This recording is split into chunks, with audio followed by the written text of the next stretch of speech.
Alright guys, today I'll be reviewing Carowinds on the border of North and South Carolina. Now, this is the first year we've ever been here, the first year we've had Platinum Pass, so we decided to go here before National Ninja League World Finals. And the first day here was really rainy, like we got washed out like for a good part of Thursday. But then Friday was all fine, that was really good. So, first let's talk about the entry experience. This is a really nice front gate.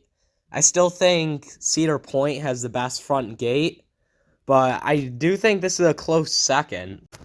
I mean, everything looks really nice. Fury, just walking under that's really good. I mean, you can stand on the border. It's really cool. So now let's talk about the best part of the park, the rides. Fury is an incredible roller coaster, a top 3 coaster for me personally. The speed's incredible, the airtime's really good, it's just an amazing ultra elite coaster. And of course it's the headlining attraction here. The next best in my opinion is Copperhead Strike. I just did a review on this, and this is one of the most underrated coasters I've ever been on. It has some great ejector airtime, really fun inversions, a ton of other stuff. It's amazing. Number 3 for me is Intimidator. It's got really good floater airtime. I think it's probably my 3rd favorite B&M Hyper. Yeah, that seems about right. 3rd. My first rides on it were way better because it was like not trimmed because of the rain. My rides did feel a bit weaker on Friday because it wasn't raining, so there were trims, but that's okay. It's still really good. Afterburn is the final one of the big 4. I was a bit let down by it. I think it's pretty close to Great Bear. I think it's my number 3rd favorite invert. I got slightly over Great Bear, but definitely behind Raptor and way behind Banshee. It's better than the Batman clones, though, for sure. Yeah, after those 4, the collection's absolute garbage.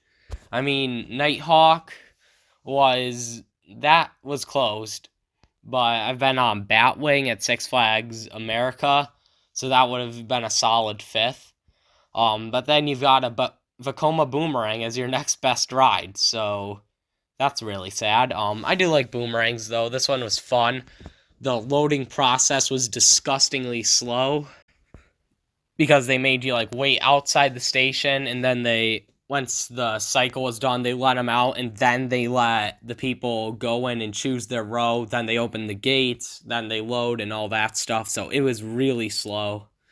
The next best is probably Hurler. Jeez, that's sad to say. I mean, this ride's just boring. It doesn't do much. I think I got one little floater pop.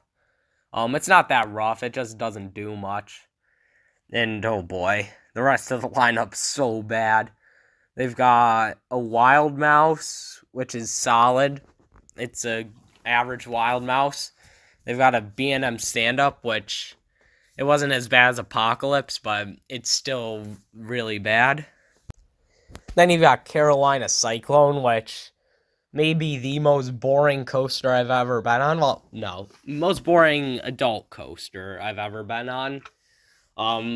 You could definitely take a nap on that ride, I'll tell you that. Like, it didn't do anything. Like, I thought it would at least do something, but, like, no, like, I've still got over, like, Adventure Express and stuff, because it didn't inflict pain on me, but just, jeez, it didn't do anything.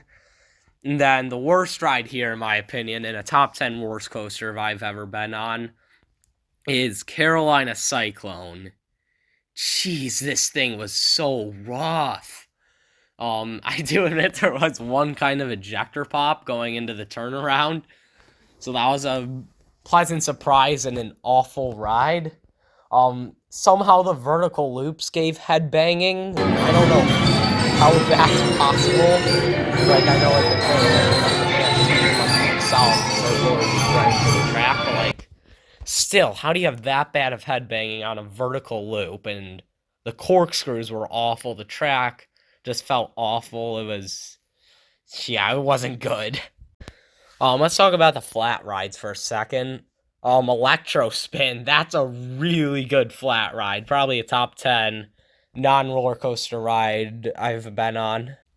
Top 5, not including drop towers or dark rides. So that's a really fun ride. Nice long cycle, forwards and backwards.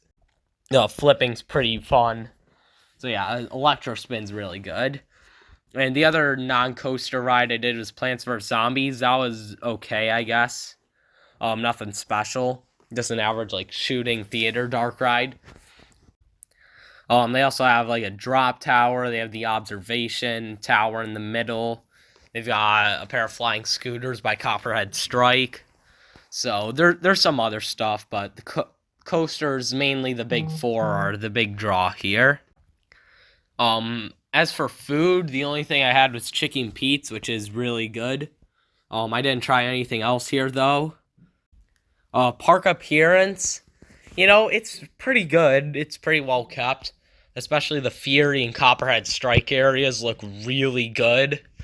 The area by Afterburn needs some work. The Intimidator Plaza is good, but everything else is kind of meh. The Camp Snoopy looked pretty good.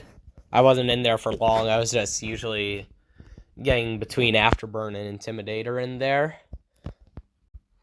Now, as for locker policies, they do have 2 rides that require lockers, those being Copperhead Strike and Fury. So that sucks. Overall, I'd give this park probably a 9 out of 10. It's probably a lower 9 out of 10. It's my number 6 park I've been to right now. When I get back to Hershey at some point, hopefully this year, maybe that'll be ahead of it, because those 2 were really close in my rankings. Definitely not as good as Kings Island, though, but definitely better than Canada's Wonderland, which were the other 2 parks in between this, other than Hershey.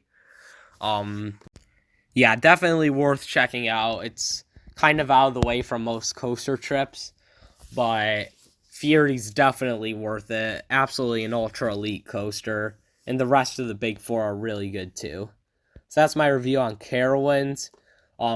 Make sure to let me know what you guys think about this place in the comments below, and make sure to like and subscribe, and I'll see you guys next time.